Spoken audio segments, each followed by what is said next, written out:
Guys, dah siap. Tada! Oh my god.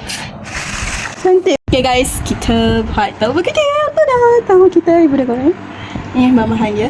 Ini kentang. Tak pernah buat. Tak pernah buat. Ini resepi dari Iya. TikTok. Cik Ia buat nampak tak kita keluarkan this month. Ada. Nak makan tak nak boleh. Sebab tak jadi kita kira je lah sini.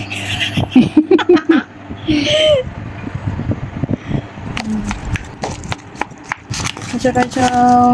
Jangan nampak pelik lah guna tangan ke apa ke. Dan makan sendiri. Dan bunuh air tangan. Kau. Kau. Sudah ada letak tepung tak ada pun. Kentang 3 biji ni. Depends lah kau. Kau apa kilo pun apa. Nak sekilo kalau tak kau. Garam. Taklah garam sikit. Kan kau tahu macam pula. Baik rasa. Jauh lagi kan cocok. Kita ni kacau-kacau bagi dia sebati guys. Lepas tu ada kacau dalam ni. Lepas tu letak telur. Celur-celur goreng. Dia tak ada bawang tapi kita tak ada sup cair guys. Oh my god.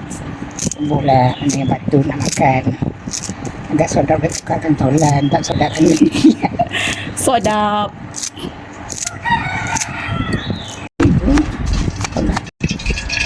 Okay. Taklah lah dihitam sikit Ini.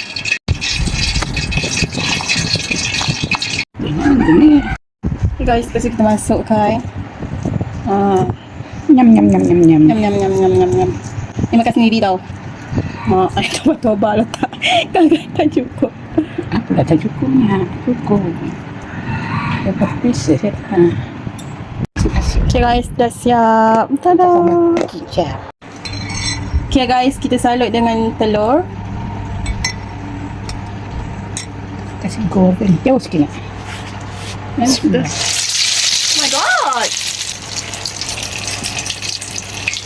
Sedapnya.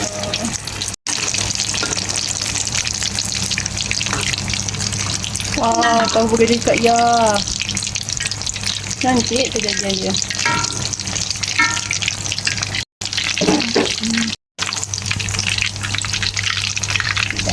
Dah jadi guys. Tahu bergedil Kak Ya. Tada. Cantik weh. Makan sendiri boleh lah.